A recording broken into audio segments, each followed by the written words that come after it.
A little while back, I visited the United Kingdom, and while I was there, I noticed some pretty clever and intelligent safety features that I think should be everywhere. So, in this video, I'm going to be discussing the fire safety implements throughout the United Kingdom, and I'm just going to be talking about my thoughts on them. Like pretty much any other developed country in the world, the UK uses call points, which are basically the same thing as pull stations in terms of functionality. They just are manual signaling devices that are used to report a fire. However, what makes the UK special in this aspect is that every call point is accompanied by some sort of signage. In the United States, most of the pull stations you probably are used to just look like this, a random pull station on the wall with no signage. In the UK, this must be a regulation or something, but every call point I've seen, with the exception of a couple, has some sort of signage. Most of them are fire action signs. Some are just pictogram labels that indicate that there is a fire alarm here. But I think it's really good because the signs usually indicate what to do, where the nearest meeting point is, and other instructions such as what number to call in the event of a fire. Also, like other developed countries, the UK uses ISO standard exit signs, or running man exit signs. So these are a pictogram that represents exits. As you can see, it has a running man, which is why it's called running man. But the good thing about these is you don't have to understand a language to understand what it means. So anybody who's visiting the United Kingdom would understand that this is an exit sign regardless of if they speak English or not. Now, in terms of portable fire extinguishers, the UK is much different from the US. In the US, the number one most common extinguisher by far is the ABC dry chemical extinguisher because it's so versatile and can put out pretty much any fire that you'd commonly find. In the UK, they usually don't just have one extinguisher, they have fire points with two extinguishers, usually one foam extinguisher and a CO2 extinguisher. The CO2 extinguisher is obviously more for electrical and flammable liquid hazards. Foam would be for Class A and B fires. I'm not sure how I feel about this because I feel like the average citizen doesn't really understand the differences between extinguishers, so having multiple kind of is just confusing. But at the same time, having extinguishers other than powder is good because discharging any sort of powder in a building can be really disorienting and impede evacuation. So having extinguishing agents that aren't like that is definitely good. But I will say that the signage for extinguishers is excellent. All fire extinguishers are marked and they all have signage that says exactly which extinguisher is good for what fire. So I guess in this sense, occupants won't really be confused. But this is really a place where the UK excels in terms of signage because everything is marked really well.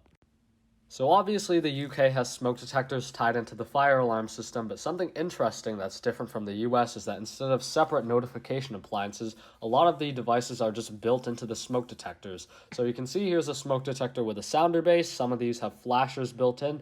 I think they flash red. I don't know how I feel about the strobe synchronization and intensity because I don't know if these strobes are really that powerful, but I'm sure they work. Along with that, there are some separate notification appliances as you see here, but I just thought I'd mention that difference. In terms of wiring, something really common you'll see is just exposed wiring. I don't think this looks good, but it definitely is safe because the connectors they use are actually made of ceramic and the wire is rated to be installed like that. So it's not just exposed FPL like you'd see in the US, it is different wire, but I mean, obviously from an aesthetic standpoint, it doesn't look great. The use of fire blankets is also really interesting. There's a lot of fire blankets in kitchens, which I think is good. I don't know why the United States doesn't have as many of these. Pretty much every tube station I visited also had a ton of fire blankets. Not sure why. Look at this. They have a lighted fire point sign, fire alarm panel, fire hydrant. It actually just looks like a standpipe. There's a help point, which is neat. There's a fire blanket, and then there's a ton of cartridge operated and CO2 extinguishers. So this is something I found really cool. So the automatic fire doors are held open by magnets just like they are in the US, but not only do they have buttons on them to release them if you want, they also close automatically at night. So this is just wired through the fire panel as usual, but at night after a certain time the fire doors just automatically close. This is done for a number of reasons.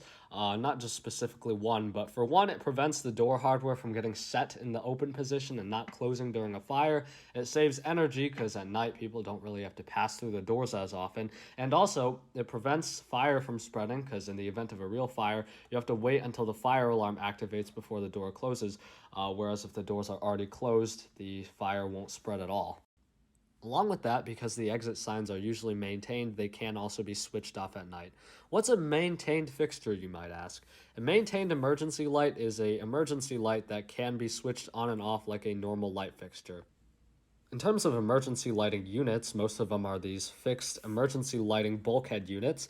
These obviously just act like regular emergency lights. They can be switched on and off to be used as regular fixtures, and sometimes they have exit sign stickers on them, which serve as exit signs.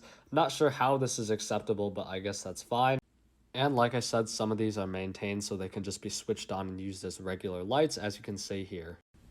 The UK is a little bit lacking in terms of sprinklers because a lot of the buildings I entered just did not have sprinklers. I'm not sure if it was the area I was in, but I didn't see a whole lot of sprinklered buildings. Compared to the US, basically every building here has to be sprinklered by law, so I guess that is an area where they could use some improvement. Along with that, I did see a lot of upright sprinkler heads, or seemingly upright sprinkler heads installed on the ceiling, as you can see here in the British Museum. I'm not sure if these are like multi-purpose heads or if this is just like common practice, but perhaps someone who knows better can answer. Conclusively, I really think the UK excels in signage. All of their signage is actually color-coded. So blue would be mandatory action signs, red would be prohibition signs, green would be emergency escape or first aid signs, and yellow would be warning signs. If you look at any of the signs in this video, you can probably find that, especially those fire action signs. But that's basically it. The UK is a really fire-safe country. It's a nice place to visit. I definitely actually enjoyed visiting the UK despite what I previously thought of everything there, but that's that. Thank you for watching. Hopefully you got something out of this. I'd be curious to hear what the British viewers, if there are any, think of this video. Maybe they have input for the comment section, but I'd love to hear it.